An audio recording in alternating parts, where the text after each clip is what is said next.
Oil இயற்கை விவசாயிகளின் நேரடி விற்பனை அங்காடி. Healthy food, healthy living. Download today from Google Play Store. OIR online app, trusted by more than 10,000 families. Stalin is the most dangerous from Kalaignar. தெரியுமா தெரியாது? அது நம்ம போராளி யாரு? தர்ம போராளி எச்ராஜா சொன்னது. பட் அது யதார்த்தமான உண்மை கிடையாது. ஏன் சார், கலைஞர் என்னைக்காவது இப்படி உலகிருக்காரா? 900 ஐயோ, அந்த வரலாறுலாம் நம்ம பேச வேண்டாம். அப்போது இந்த கல்வி நிலையங்கள் தொடர்ச்சியாக மூடப்படுவது, அதை நல்லா யோசிச்சு பாருங்க. என்னாச்சு? இல்லை, நான் உனக்கு சொல்லலாம் தான் கவனிச்சுட்டான் போல. என்ன சும்மா சொல்லுங்க. அவர் இட்னு போகிறது எவ்வளோ பெரிய கஷ்டம் தெரியுமான்னு சொல்ல வந்தேன். எப்பா அதை கட் பண்ணிருப்பா. கம்யூனிஸ்ட் கேட்டிருக்காரு, ஆக்ரோஷமாக தான் கேட்டிருக்காரு. என்ன சீட்டா? இல்லை, ஆணவ கொலை பற்றி இன்னைக்கு ஒரு இது கொடுத்துருந்தாரு, ஒரு போஸ்ட் ஒன்று போட்டிருந்தாரு. கவினுடைய ஆணவ கொலையை பற்றி எந்த பெரிய கட்சிகளும் பேசவில்லை, புதிதாக கட்சி தொடங்கியவர்களும் பேசவில்லை, விஜயும் பேசவில்லை, அந்த ஊருக்கு பரப்புரைக்கு சென்ற எடப்பாடியும் பேசவில்லை அப்படின்னு கேட்டிருக்காரு. காட்டமாக தான் கேட்டிருக்காரு. பச்சை மிளகா கடிச்சிருக்காரோ இவர்? கேட்டு அந்த காட்டமாக கேட்டதில் திமுகன்ற பேர் இல்லை, ஸ்டாலின் உதயநிதின்ற பேர் இல்லை, பெரிய கட்சி அப்படின்ட்டு முடிச்சிட்டாரு. மோடி கேட்குறாரோ தான் தெரியல. பெரிய கட்சினா திமுக ஆணவ படுகொலையை கண்டித்து மோடியை எதிர்த்து போராட்டம் பண்ண போறாரா? கபில் தேவுக்கு வள்ளுவர் சிலை கொடுத்தாரு, எனக்கு சொல்லபடி மகிழ்ச்சி. இல்லாட்டி ஒரு மாற்றுத்திறனாளி ஒரு கப்பு கொடுத்தா தெரியுமா? உலக கோப்பையில ஜெயிச்சு கப்பு, அந்த கப்பை கொண்டு போய் கபில் தேவிட்ட கொடுத்து கிரிக்கெட் நாங்கள் தமிழ்நாட்டிலேருந்து போய் உலக கோப்பை வாங்கிட்டு வந்திருக்கான். அந்த கப்பை நீ வச்சுக்கனாக்கா அவர் பார்த்தோன்னே கண்டுபிடிச்சிருவாரு கப்பை. டேய், இது உங்கள் ஊரில் நீங்கள் ஜெராக்ஸ் அடித்த மாதிரி காசியப்பம் பாத்திரம் எல்லாம் வாங்கி கொடுத்துருக்குறேன் அப்படின்ட்டு. இன்னொரு கோப்பை இருந்துச்சு, அது என்னது? ரெண்டுமே ஒரே மேட்சுக்கு வாங்கின கோப்பை தான் அப்படின்ட்டு. ஒன்றும் சொல்கிறதுக்கு இல்லை. எங்க ஆரம்பிச்சு எங்கே முடிக்குதுன்னே தெரியலையே. ரெட்ரோலோக்ஸ் நெஞ்சங்களுக்கு வணக்கம். நான் கார்த்திக். இன்றைய நேர்காணலில் நம்முடைய இணைந்திருப்பவர் திரு ராவுத்தர் இப்ராஹிம் அவர்கள். வணக்கம் சார். வணக்கம் சார். ராகுல் காந்தி டெல்லியில் நடத்திய அந்த பேரணி, ஒரு 300 எம்பிகளோடு அவர் நடத்திய அந்த பேரணியில் அவர் கைது செய்யப்பட்டிருந்தார். எதற்காக அப்படின்றது எல்லாருக்கும் தெரியும். அங்கே நடந்த அந்த ஓட்டு திருட்டு, தேர்தல் ஆணையத்துக்கு எதிரான அந்த பேரணியில் அவர் உட்பட, பிரியங்கா காந்தி உட்பட எல்லாருமே கைது செய்யப்பட்டு விடுதலை செய்யப்பட்டாங்க. அந்த கைதுக்கு எதிராக தவைக்க தலைவர் விஜய் அவர்கள் கூட கண்டன அறிக்கை தெரிவிச்சிருந்தார். அவரும் அதே தான் சொல்லியிருந்தார், ஃப்ரீ அண்ட் ஃபேர் எலெக்ஷன் அப்படின்றது தான் மிக முக்கியமானது அப்படின்றது. நீங்கள் எப்படி பார்க்குறீங்க? ராகுல் காந்தியோட இந்த முன்னெடுப்பை எப்படி பார்க்குறீங்க? அதற்கு விஜய் அவர்களுடைய ஆதரவை எப்படி பார்க்குறீங்க? இல்லை, இன்றைக்கு இருக்க காலகட்டத்தில் எப்படி திரும்ப பிஜேபி அரியணையில் உட்காருது? இவ்வளவு மோசமான ஆட்சி கொடுத்ததுக்கப்புறம் இது எப்படி சாத்தியம்னா, எங்கள் ஆள் பயங்கரமான ஆள், எங்கால் மக்களுக்கு ரொம்ப பிடிச்சிருக்கு, அவர் தான் நிரந்தரமான பிரதமர்னு சொல்லி பிஜேபி உருட்டுடைய பின்னணி என்னன்றது இன்றைக்கி அம்பலப்படுத்திட்டார் ராகுல் அவர்கள். ஸோ தொடர்ச்சியாக எல்லா இடத்துலையும் எப்படி கரப்ஷனை விதைச்சி வச்சுருக்கிறாங்க. ஒரு எம்பியை ஒரு ஆட்சியை கலைக்கினா ஒரு எம்பிக்கு 500 கோடி பேரம் பேசின வீடியோலாம் பார்த்தோம். 500 கோடிலேருந்து 300 கோடி வரைக்கும் எப்படி செஞ்சாங்களோ அதே போல் ஓட்டு திருட்டுன்றது இன்றைக்கி மிக முக்கியமானதாக பார்க்கப்படுகிறது. குறிப்பாக பார்த்திங்கன்னா, ஒரே வீட்டில் 80 பேருக்கு ஓட்டு உரிமையை கொடுக்கறது, அதை தாண்டி பார்த்திங்கனாக்கா பல பகுதியில் ஒரு நபருக்கான ஓட்டு உரிமையை கொடுக்கறதுன்ற மாதிரியான விஷயம். அந்த ஸ்ட்ராட்டஜியை தமிழ்நாட்டுக்குள்ளே எப்படியுமே நம்மளை விட மாட்டானுங்க, என்ன செஞ்சாலும் விட மாட்டாங்க. நோட்டாலேருந்து 4 ஓட்டு இதுக்கு வாங்குறதுக்குள்ளே நம்ம படுற நமக்கு தான் தெரியும்ட்டு இன்றைக்கி பீகாரை சார்ந்த நபர்களுக்கு 6.5 கோடி நபர்கள் பீகாரி மட்டும், இப்போ மற்ற ஸ்டேட்லேருந்து வரக்கூடிய எல்லா நபரையும் எப்படி உள்ளே அனுப்பிச்சு அது மூலமாக என்ன வேலை, அவன் என்ன பண்ணுவான், இங்கேயும் ஓட்டு போடுவான், அங்கேயும் போய் ஓட்டு போடுவான். ஸோ இதன் மூலமாக இந்தியா முழுக்க பிஜேபி எல்லாம் மக்கள் ஏற்றுக்கொண்டார்கள்ன்ற மாதிரி. இங்கே இருக்கிற மூத்திர சிந்துக்குள்ளே போனாலும் ஒருத்தனை ஒத்துக்க மாட்டான். கேட்டுங்களா? தம்பி, எதாக இருந்தாலும் உன் வேலையெல்லாம் உன் ஊரில் வச்சுக்க, இங்கே வராதுன்றானுங்க. அப்படி இருக்கும் பொழுது இந்த விஷயத்தை இன்றைக்கு பகிரங்கப்படுத்தியது மூலமாக இந்திய ஜனநாயகம் என்பது படுகொலைப்பு செய்யப்பட்டிருக்கிறது தொடர்ச்சியாக. இப்போ எப்படி மோடி பெரிய பிம்பத்தை இங்கே கட்டமைத்தார் அப்படின்றது இதன் மூலமாக வெட்ட வெளிச்சமாக இருக்கிறது. இது போன்ற விஷயத்தை தொடர்ச்சியாக ஒவ்வொரு இடத்திலும் செய்கிறதை எதிர்த்து தான் இன்றைக்கி அவங்க பாசிசம்னா நீ என்ன பாயசமானு கேள்வி எழுப்பினது. அதனால தான் 2 பேருமே மக்கள் விரோத போக்கை செய்கிறீங்க. ராகுல் காந்தியோடைய இந்த கைதை கண்டிக்கிறேன்னு சொல்லி அவர் ரொம்ப ஸ்ட்ராங்காக பண்ணது. தொடர்ச்சியாக அந்த ஸ்ட்ராட்டஜியை தான் இங்கேயும் திமுக செய்யுதோ அப்படின்ற ஒரு அச்சமும் அவர்களுக்கு தொடர்ந்து ஏற்படுவதன் மூலமாகவும். 2வது, இம்முறை 2 பேரும் கூட்டணி வச்சுருக்காங்க பாருங்கள், அதிமுக பிஜேபி. அதே மாதிரியான ஃபார்முலாவை இங்கேயும் கையில் எடுத்து எல்லா வேலையும் செய்வாங்க அப்படின்றதுனால இது இந்தியாவுக்கும் இல்லை ஒவ்வொரு மாநிலத்துக்கும் பெரிய பேராபத்தை ஏற்படுத்தினால இதை ரொம்ப ஸ்ட்ராங்காக ரொம்ப கண்டித்து இன்றைக்கி ஒரு 24 மணி நேரத்தில் 10 லட்சம் பேர் வந்து அதுக்கான ஆதரவை தெரிவிச்சிருக்கிறாங்கன்னும் பொழுது இதை தொடர்ச்சியாக இந்த விஷயத்தை ராகுல் காந்தி எப்படி நடைபயணம் போனாரோ அதே போல் இந்த விஷயத்தை மறுபடியும் மேற்கொண்டு இதை கையில் எடுத்து நாடாளுமன்ற எலெக்ஷன் வரதுக்கு டைம் இருந்தாலும் இதை பெரிய லெவலில் எல்லா மாநிலங்களையும் இம்ப்ளிமெண்ட் பண்ணார்னா அந்தந்த ஸ்டேட்டில் நடக்கக்கூடிய எலெக்ஷனில் இது பெரிய தாக்கத்தை ஏற்படுத்தும் பொழுது அந்தந்த மாநிலத்தில் இருக்கக்கூடிய மக்களுடைய உரிமையை பறிக்காமல் எந்த மக்கள் யாரை தேர்ந்தெடுக்கணும்னு முடிவு பண்ணுறாங்களோ அவர்களை தேர்வு பண்ணுவதற்கு ஒரு வழிவகுக்கும். இது இல்லாமல் அப்படியே போச்சுன்னு வச்சுங்களேன், ஒரே நாடு ஒரே எலெக்ஷன் இப்போ கொண்டு வர ஆரம்பித்த மாதிரி ஒரே கட்சி பிஜேபி, ஒரே பிரதமர் இவங்கலேருந்து மட்டும்தான் வருவாங்க. எப்படி திமுக வரி வழியாக அவங்களே ஆட்சி செய்கிறாங்களோ அதே போல் கொண்டு வரக்கூடிய ஒரு வழிவகை பண்ணிட்டாங்கனாக்கா நாளைக்கு மக்கள் வந்து எதுலேயுமே நிம்மதியாக இருக்க முடியாது. நாளைக்கு இன்றைக்கே பாருங்களேன் சார், கரண்ட் பில்லை நிர்ணயிக்கக்கூடிய உரிமை யாரிடம் போகுதுன்னு நம்ம பார்க்கணும். அதானிகிட்ட உனக்கு நீ வந்து எலக்ட்ரிசிட்டியை வந்து ரீடிங்கை இது பண்ணக்கூடிய ஒரு மீட்டரை கொண்டு வந்து வைக்கிற, நாளைக்கு அவன் தான் கரண்ட் உற்பத்தி பண்ணுறான், அவன் சொல்கிறது தான் எல்லாமே ரேட்டு, அவன் சொல்கிறது தான் தண்ணி ரேட் ஆகும், அவன் சொல்கிறது தான் கரண்ட் ரேட்டு, அவன் முடிவு பண்ணுறது தான் மொபைலோடைய. இப்போ நீங்கள் உங்களுக்கு ஏர்செல்லு யூனியன் எவ்வளோ இருந்துச்சு எல்லாமே அழிஞ்சு போச்சு நம்ம கண்ணுக்கு தெரிஞ்சு. அச்சு மொபைலில் ஒரு நாய்க்குட்டி ஓடியாந்துக்கிட்டு இருந்துச்சு, அதுலேருந்து அச்சு வோடாஃபோன் ஆச்சு, வோடாஃபோன் ஏதோ ஓடிக்கிட்டு இருக்கு, ஏர்டெல் வோடாஃபோன் ஜியோ 3 தான். அவ்வளோதான். ஐடியா இருந்துச்சு, ஐடியாவே இல்லாமல் போயிடுச்சு, எல்லாமே முடிச்சு விட்டாங்க. பிஎஸ்என்எல் இருக்குது, இங்கே அங்கேயும் இழுத்துட்டு கிடக்கு. டொக்கோமோன்னு ஒன்று இருந்துச்சு, டாடா டொக்கோமோ இருந்துச்சு, அது முடிச்சு. யூனினார்னு ஒன்று இருந்துச்சு, அதுக்கு முன்னாடி ஏர்செல்லு, அதுக்கு முன்னாடி நிறைய வந்துட்டு போயிடுச்சு. ஆனால் யாராலையும் தாக்கு பிடிக்க முடியலன்னும் பொழுது எல்லாத்தையுமே எப்படி அவங்க கையாளுறாங்க. துறைமுகம் அவன்து, ஏர்போர்ட் அவன்து, மொபைல் அவன்து, பெட்ரோல் அவன் தான் முடிவு பண்ணுவான். கரெக்டுங்களா? சூப்பர் மார்க்கெட்னால அவங்களது தான் எல்லாமே அவன் தான் முடிவு பண்ணுவான்னும் பொழுது நாளைக்கு அவன் கொடுக்கக்கூடிய உணவு என்ன மாதிரியான உணவாக இருக்கும்ன்றது ஒரு பெரிய கேள்விக்குறி ஏற்படும்ல. அவன் ஏக்கர் கணக்கில் இடத்த வாங்கி அவன் விவசாயம் பண்ணுறாங்க, எண்ணத்தை போடுறான். இன்றைக்கி மரபு சார்ந்த விஷயங்கள் இல்லாமல் ஆர்கானிக்குன்ற பேரில் இங்கே பல பேர் உற்பத்தி பண்ணுறான். ஆனால் அவன் பண்ணக்கூடியது எல்லாமே ஆர்கானிக்கான்னு பார்த்தா விதை இல்லை. இவர் ஐயா சொன்ன மாதிரி தான், கடைசி விவசாய படத்தில் வந்த மாதிரி தான், உன் வீட்டு ஆம்பளை பிள்ளைக்கு விதை இல்லாட்டி பரவாயில்லையான்னு கேட்பார்ல, அந்த மாதிரி. அப்போ மண்ணை மலட்டுத்தன்மை ஆக்கிறதை விட மனிதர்களை மலட்டுத்தன்மை ஆக்கக்கூடிய ஒரு தொலைநோக்கு திட்டமாக நகர்த்தி கொண்டு போகும் பொழுது அறிவு சார்ந்து வாழக்கூடிய சமூகத்தில் அது பேராபத்தை ஏற்படுத்தும். தமிழன் எவ்வளவு அறிவு சார்ந்த நுட்பமான விஷயங்களை கையாண்டிருக்கிறான்றது வரலாறு. அவனை கொண்டு வந்து இப்போ எவன் கையாளக்கூடிய நிலைமையில் கொண்டு வந்து விட்டுருக்காங்கன்றதோடைய வரலாறு. அப்போது நம்ம இந்த இருக்க இடம் கொடுத்தா படுக்க இதை கேட்பாங்கன்ற கனையா முதல்ல இந்த சொல்ல தமிழ்நாட்டிலேருந்து எடுத்துகிட்டு மக்கள் மனசில் போகுது. வந்தாரை வாழ வைக்கும் தமிழ்நாடு, இதை சொல்லி எல்லாத்தையும் வாழ வச்சுட்டு நம்ம நாசமாக போய் நிற்கிறோம் பார்த்தீங்களா. இதை முதல்ல மாற்றணும். நீ வா, சாப்பிடு, போயிட்டே இரு, இங்கே பாய வெடித்து படுக்கிற வேலையை பார்க்காதுன்னு அன்றைக்கே ஒரு முடிவு எடுத்துருந்தோம்னா மாறி இருக்கும். இப்போ இன்றைக்கு சூழலில் இதை மீட்டெடுக்க வேண்டிய அவசியம் இருக்கிறது. ஸோ விஜய் அவர்கள் மட்டும் கிடையாது, ஒவ்வொரு அரசியல் கட்சியும் இதை கூர்ந்து கவனித்து இதுக்கு சப்போர்ட் பண்ணாதான் எந்த நோக்கத்தில் ஒவ்வொரு அரசியல் கட்சியும் ஆரம்பிச்சிங்களோ உங்களுக்கான இடஒதுக்கீடு வேணும்னாக்கா பிஜேபி எல்லாத்தையும் ஆக்கிரமிச்சிருச்சுன்னா நீ என்ன பண்ணுவேன்? அவனுக்கு அடிமை சாசனம் எழுதி கொடுத்தது போல் உள்ளெண்ணையா ஆமாயான்னு சொல்கிறது அவங்க வேலை கிடையாது. இப்போ அதை மாற்றணும்னாக்கா இன்றைக்கி நடக்கக்கூடிய இந்த போர், இது ஜனநாயக படுகொலைக்கான இந்த போரில் எல்லாரும் பங்கேற்று பிஜேபியை இங்கேருந்து அப்புறப்படுத்தக்கூடிய வேலையை செய்யணும். இல்லை, இதில் இன்னொரு விஷயம் விஜய் அவர்கள் மற்ற எல்லாத்துக்குமே கொஞ்சம் தாமதமான அறிக்கைகள்லாம் வரும். ஆனால் இந்த விஷயத்துக்கு உடனடியாக அவர்கிட்ட ஒரு அறிக்கை வந்திருக்கு அப்படின்னும் போது காங்கிரஸ் கூட ஒரு இணக்கமான ஒரு போக்கை அவர் கடைப்பிடிக்கணும் அப்படின்னு நினைக்கிறாரா? ஆரம்பத்துலேருந்தே காங்கிரஸ் கூட அவருக்கு ஒரு பாதை இருக்குது, ஏற்கனவே போய் சந்திச்சிருக்காரு அப்படின்ற மாதிரியான விஷயங்கள் தொடர்ந்து காங்கிரஸ் தாவேக்காவோட கூட்டணி வைக்கணுன்ற மாதிரியான நிலைப்பாடுகளில் அவங்க இப்போ காங்கிரஸ் தரப்புலேருந்தே சில விஷயங்கள் வருது. அதற்கான ஒரு இதுவாக அதை பார்க்கலாம். இல்லை, என்ன நோக்கத்திற்காக என் தந்தையை பறிகொடுத்த பிறகும் தொடர்ச்சியாக என் குடும்பத்தில் இத்தனை நபர்களை பறிகொடுத்த பிறகும் நான் அரசியல் களத்தில் நிற்கிறேன் ராகுல் சொல்கிறாரோ, அதே போல் பல நூறு கோடிகள் வருமானத்தை விட்டுட்டு எந்த நோக்கத்திற்காக விஜய் அவர்கள் களத்தில் வராங்களோ அந்த நோக்கம் சரியாக இருக்கும் பொழுது சரியான நபருக்கு உறுதுணையாக நிற்கணுன்றது அறம். அந்த அடிப்படையில் இப்போ தளபதி விஜய் அவர்களை இன்றைக்கி பல நபர்கள் ஆதரிக்கக்கூடிய காரணம் என்ன? கரப்ஷன் கிடையாது, கரப்ஷனை சேர்த்து எதிர்த்து நிற்கிறாரு, மக்களுக்காக போராடுறோம். அதே போல் ராகுல் அவரிடம் விஜய் அவர்களுடைய எடுத்த அந்த முடிவுக்கு நம்ம அப்படி தான் பார்க்கணுமே தவிர அது கூட்டணிக்கான இந்த விஷயத்தில் கூட்டணிலாம் ஒன்றுமே இல்லை. ஓகே, இல்லை இந்த விஷயத்துக்குங்காக சொல்லலை, இன்னும் தேர்தலுக்கு இன்னும் சில மாத காலங்கள் தான் இருக்குது.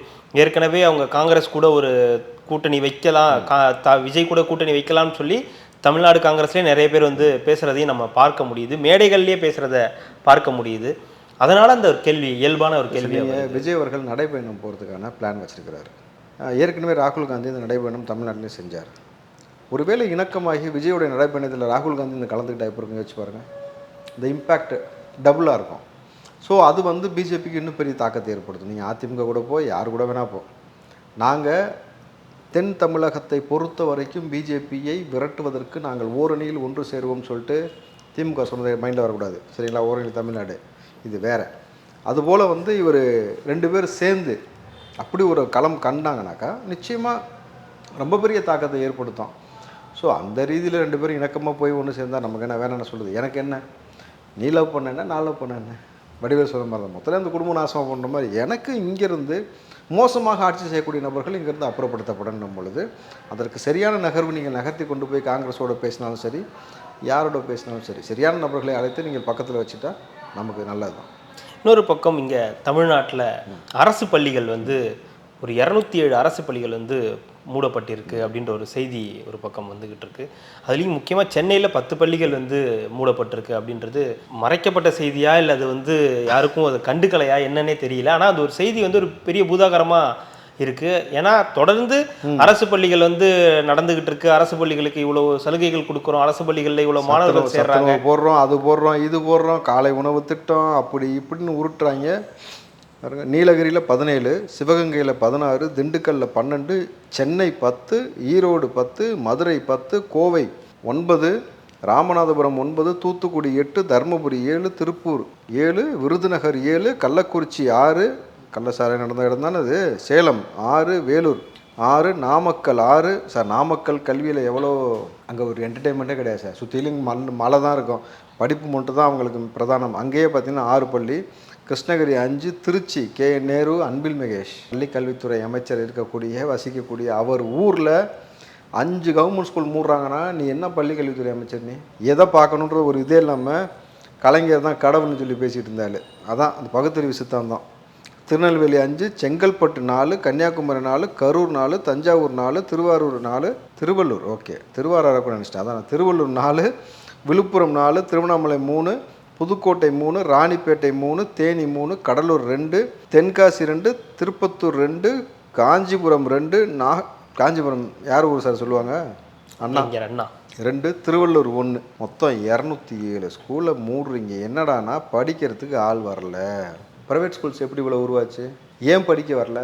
போதிய குடிநீர், போதிய பாதுகாப்பு, போதிய கழிப்பிடம், போதிய ஆசிரியர்கள் எல்லாமே இருந்துச்சுன்னா எப்படி வராமல் இருப்பான்? நீங்கள் இந்த பக்கம் பார்த்தீங்கன்னா ஸ்மார்ட் கிளாஸ் திட்டம்னு சொல்லிட்டு புதுசாக இப்போ கவர்மெண்ட் அக்ரிமெண்ட் போட்டு யாரோ எவனுமே உள்ளூர்காரங்க கிடையாது சார், நல்லா புரிஞ்சுங்க, வேறு ஸ்டேட்லேருந்து ஆளை பிடிச்சி அதுக்கு ஒரு அக்ரிமெண்ட்டை போட்டு பண்ணி நாங்கள் எல்லாம் பண்ணுறோம், பயங்கரமாக நாங்கள் வந்து கல்வியில் வந்து முதன்மை பெறோம்னு சொல்லக்கூடிய தமிழகத்தில் எப்படி 207 பள்ளிகள் மூடப்பட்டிருக்கு? இது பெரிய கேள்வி. இது நீங்கள் முதல்வர்கிட்டையும் அன்பில் மகேஷ்டையும் ரொம்ப தீர்க்கமாக விடாமல் தொடர்ச்சியாக எல்லா கட்சியிலாலும் எழுப்பப்பட வேண்டிய கேள்வி. ஆனால் திருமாவளவன் அது குறித்து ஆக்ரோஷமாக பேசுவாரான்னு தெரியல. கம்யூனிஸ்ட் கேட்டிருக்காரு, ஆக்ரோஷமாக தான் கேட்டிருக்காரு. என்ன சீட்டா இல்லை, ஆணவ கொலை பற்றி இன்னைக்கு ஒரு இது கொடுத்துருந்தாரு, ஒரு போஸ்ட் ஒன்று போட்டிருந்தாரு. கவினுடைய ஆணவ கொலையை பற்றி எந்த பெரிய கட்சிகளும் பேசவில்லை, புதிதாக கட்சி தொடங்கியவர்களும் பேசவில்லை, விஜயும் பேசவில்லை, அந்த ஊருக்கு பரப்புரைக்கு சென்ற எடப்பாடியும் பேசவில்லை அப்படின்னு கேட்டிருக்காரு. காட்டமாக தான் கேட்டிருக்காரு. பச்சை மிளகா கடிச்சிருக்காரோ இவர் கேட்டு? அந்த காட்டமாக கேட்டதில் திமுகன்ற பேர் இல்லை, ஸ்டாலின் உதயநிதின்ற பேர் இல்லை, பெரிய கட்சி அப்படின்ட்டு முடிச்சிட்டாரு. மோடி கேட்குறாரோ தான் தெரியல. பெரிய கட்சினா திமுக ஆணவ படுகொலையை கண்டித்து மோடியை எதிர்த்து போராட்டம் பண்ண போகிறாரா? வாய்ப்பு இருக்குல்ல. நம்மளால செய்யக்கூடிய ஆள் தான் செய்வார் சார் அவர். இது என்ன மது ஒழிப்பு மாநாடு? வெல்லும் சன்னாயகம் மது ஒழிப்பு மாநாடு. மது ஒழிப்பு மாநாடு. ஆனால் இந்தியா முழுக்க ஆரம்பித்தது என்னமோ இங்கே தான் முடிச்ச வைப்பா. உங்கள்கிட்ட ஓப்பனிங் நல்லா இருக்குது, ஃபினிஷிங் சைடில் பண்ணுற மாதிரி தமிழ்நாட்டில் அந்த மது ஒழிக்கிறேன்னு சொல்லி போராட்டம் பண்ணிவிட்டு அதில் திமுக கூட சார்ந்த 2 பேரை மேடை ஏற்றி அவன் இங்கேருந்து கிளம்புற ஒவ்வொருத்தரும் 10 பேரை குடிக்க விட மாட்டேன்னு உறுதிமொழி எடுக்கணும். என்னத்தை சொல்கிறதுனே தெரில சார். இது இவ்வளோ மோசமாக போயிட்டு இருந்துச்சுன்னா கமலஹாசன் இது குறித்து பேசுவாரா? எங்கே? அன்பில் மகேஷ்ட வேறு யார்கிட்ட பேசணும்? இல்லை அவர் ரெட் ஜெயின் பேசுவார். நாடாளுமன்றம் மோடிக்கிட்டேயா? ஆமாம், எங்கள் ஊரில் வந்து பாருங்கள் 207 ஸ்கூல் மூடிட்டாங்க, போதிய நிதி இல்லை, போதிய வசதி இல்லை, காசு கொடுங்க அப்படின்னு இவரை வச்சு கேட்க வச்சாலும் கேட்க வைப்பாங்க. அவ்வளோதான் உங்களுக்கு இருக்கே தவிர இதெல்லாம் வந்து நமக்கான சாபக்கேடு சார். என்றைக்கு கல்வி நிலையங்கள் மூடப்படுகிறது, டாஸ்மார்க் மூடப்படாமல் தொடர்ந்து கிடக்கணும் பொழுது ரெண்டுமே நீங்கள் புரிஞ்சுக்கணும். கல்வி நிலையங்கள் எப்படி மூடப்படுகிறது, இன்றைக்கி கடன் பட்டாவது கல்வியை கற்றுக்கோன்னு சொல்கிறாங்க. நீங்கள் எவ்வளவோ சலுகை தரேன்னு சொல்கிறீங்க. இவ்வளவு சலுகை கொடுக்கக்கூடிய உங்களால் வந்து ஒரு கல்வி நிறுவனத்தை நடத்த முடியலையா, நடத்தக்கூடாதுன்றதை பிளான் பண்ணி மூடுறீங்களா? அரசாங்க பள்ளிகளில் மாணவர்கள் பயில ஆரம்பிச்சிட்டாங்கன்னா ப்ரைவேட்டில் இருக்கக்கூடிய நபர்களும் கார்ப்பரேட்டும் எப்படி சம்பாதிக்கும், எப்படி உங்களுக்கு கப்பம் கொடுப்பான்? சார் நீங்கள் அந்த ஸ்கூலுக்கு பஸ் அப்ரூவல்லேருந்து லைசன்ஸ் ரினியூவல்லேருந்து ஒவ்வொரு விஷயத்துக்கு யோசிச்சு பாருங்களேன், எவ்வளோ பெரிய இதுன்ட்டு. ஒரு நபருக்கு தனி சார் எல்கேஜிக்கு 1 லட்ச ரூபா வாங்குறான்னா யோசிச்சு பாருங்களேன். அப்போ கல்வியை எவ்வளோ பெரிய வணிகமாக மாற்றி வச்சுருக்கிறீங்க. காமராஜர் ஆட்சி எங்கால் தான் சொன்னார், வெக்கம் இல்லாமல் செல்வ பிறந்தது தான், புரியுதுங்களா? ஸ்டாலின் ஆட்சி காமராஜர் ஆட்சின்னு. இதுவா காமராஜர் ஆட்சி? அவர் படிக்க கொண்டு வரதுக்கு எவ்வளோ போராடினாரு. நீங்கள் எவ்வளோ ஸ்கூலை மூடுறதுக்கு தொடர்ச்சியாக போராடிருக்கீங்க. இல்லை இது காமராஜரை பார்த்துருக்கே இல்லையே? ஆள் கருப்பாக இருந்தால் காமராஜர், இது கருப்பாக கூட இல்லையே நம்மால். யார் கருப்பு? அப்படியே பார்த்தா கூட செல்வ பிறந்தக்கு தான் கருப்பாக இருப்பார். ஆமாம், ஸ்டாலின் கருப்பாக கூட இல்லை. எதை வச்சு காமராஜர் ஆட்சி மண்டே அப்படியும் செட் ஆகலை. இல்லை எனக்கு புரியவே இல்லை, எனக்கு சீரியஸாகவே புரியல. இந்த கருணாநிதியை பார்த்து சொல்லியிருந்தா கூட எடுத்துருந்துருக்கலாம் காமராஜர் ஆட்சி அப்படின்னு. ஐயோ இல்லை, அது மோஸ்ட் டேஞ்சர் சார். அது செம்ம மோஸ்ட் டேஞ்சர் ஸ்டாலின் தான். கிடையாது. Stalin is the most dangerous from Kalaignar. தெரியுமா? அது நம்ம போராளி யார்? தர்ம போராளி எச்ராஜா சொன்னது. பட் அது யதார்த்தமான உண்மை கிடையாது. ஏன் சார், கலைஞர் என்னைக்காவது இப்படி உழைச்சிருக்காரா? 900 ஐயோ, அந்த வரலாறுலாம் நம்ம பேச வேண்டாம். அப்போது இந்த கல்வி நிலையங்கள் தொடர்ச்சியாக மூடப்படுவது, அதை நல்லா யோசிச்சு பாருங்க. என்னாச்சு? இல்லை, நான் உனக்கு சொல்லலாம் தான் கவனிச்சுட்டான் போல. என்ன சும்மா சொல்லுங்க. அவர் இட்னு போகிறது எவ்வளோ பெரிய கஷ்டம் தெரியுமான்னு சொல்ல வந்தேன். எப்பா அதை கட் பண்ணிருப்பா. அதாவது நல்லா யோசிச்சு பாருங்கள் சார். நீங்கள் கல்வி நிறுவனங்களை மூடுவதற்கு இவ்வளவு முனைப்பு. இன்னொரு பக்கம் கக்கூஸ் கலவரத்தில் ஏற்பட்ட முறைகேடு யோசிச்சு பார்த்தீங்களா? 3 ரூபாய்க்கு ஒரு கக்கூஸை கலவுன 300 ரூபாய்க்கு டெண்டர் கொடுத்துருக்காங்க. நம்மளுது எதுலெல்லாம் பணம் சம்பாதிக்க முடியும், எப்படிலாம் சம்பாதிக்க முடியுன்ற நோக்கத்தில் போகும் பொழுது தமிழ்நாடு கல்வியில் முதன்மை பெற்றிருக்கு, நாங்கள் தான் படிக்க வச்சோம் அப்படின்னு உருட்டுறீங்கனாக்கா இது எப்படி சாத்தியம்? நம்மளால் போய் கபில் தேவை கூப்பிட்டு சந்திக்கிறதோ, இவர் போயிட்டு வந்து சீரியஸாக இது இன்றைக்கி தேவையான பஞ்சாயத்து? அது சந்திச்சிட்டுங்க, பேசுங்க, கிரிக்கெட்டுக்குள்ளே விளையாடுங்க, லெக் ஸ்பின்னரை வச்சா ஏதோ யாரை வச்சா விளையாடுங்க. எதுக்கு ஒரு கையில் வள்ளுவர் சிலை கொடுத்தீங்க? அதை மட்டும் தயவு செய்து சொல்லுங்க. என்னவா இருக்கும்? ஏன்னா வள்ளுவர் சிலைக்கும் கபில் தேவுக்கும் என்ன சம்பந்தம் கேட்டால் உலக பொதுமுறை அதனால் கொடுத்தோன்னு வாங்க. இது ஒன்றும் சொல்கிறதுக்கு இல்லை. ஆனால் அது கண்டிப்பாக ஒரு கேட்பார், யார் இவர் எதுக்கு என்கிட்ட கொடுக்குறீங்க? இல்லை அட்லீஸ்ட் கூகுளில் போய் சர்ச் பண்ணுவார்ல, பார்ப்பாரு யார் இவர். வள்ளுவர் ஓகே, ஏதோ 2 அடியில் ஏதோ எழுதியிருக்காரு. இல்லை சார், இது ஏதோ எது கூட ரிசம்பிளன்ஸ் ஆகுது. அடுத்து ஏதோ செலவு வைக்க போகிறாங்க கலைஞருக்கு மட்டும் தெரியுது. சீரியஸா? கலைஞருக்கு சிலையா? ஆமாம், வள்ளுவர் சிலையை விட அதிகமான உயரத்தில் வைக்கிறதுக்கு பிளான் நடந்துச்சு. கலைஞரை அதுக்கு இவர்கிட்ட கொடுத்து என்ன பண்ணுறது? கபில் தேவ்கிட்ட கொடுத்து என்ன பண்ணுறது? அவர் எங்கே போய் வைப்பார்? AI technology sir. நாளைக்கு வந்து கலைஞர் முகத்தை வள்ளுவர்களை கொண்டு வந்தாலும் கொண்டு வருவாங்க, சொல்ல முடியாது. மதுரையில் ஜல்லிக்கட்டு மாநாட்டில் சவுக்கு சங்கர் மாதிரி செலவு வச்சாங்க அவருக்கா? அதே போல் இது நடந்தாக்க வாய்ப்பு இருந்தாலும் இருக்கும். ஸோ சொல்ல முடியாது. நம்மளுடைய சாப்புக்கேடு தான் எடுத்துக்கணும்னு வச்சுங்க. அதுதான் இது எதுக்குற என்கிட்ட கொடுத்தீங்க? அதான் நான் இருந்துச்சு. ஏய், அவசரத்துக்கு பக்கத்தில் இருந்தாலும் எடுத்து கொடுக்க முடியும். உனக்காக தனியாக வாங்குவாங்களா? அந்த மாதிரியா? எனக்கு ஒருத்தன் கொடுத்தா அதான் உனக்கு நான் கொடுத்தேன். ஆனால் பாராட்டணும் சார் இந்த விஷயத்தில். கபில் தேவுக்கு வள்ளுவர் சிலை கொடுத்தாரு எனக்கு சொல்லபடி மகிழ்ச்சி. இல்லாட்டி ஒரு மாட்டுத்தினால ஒரு கப்பு கொடுத்தா தெரியுமா?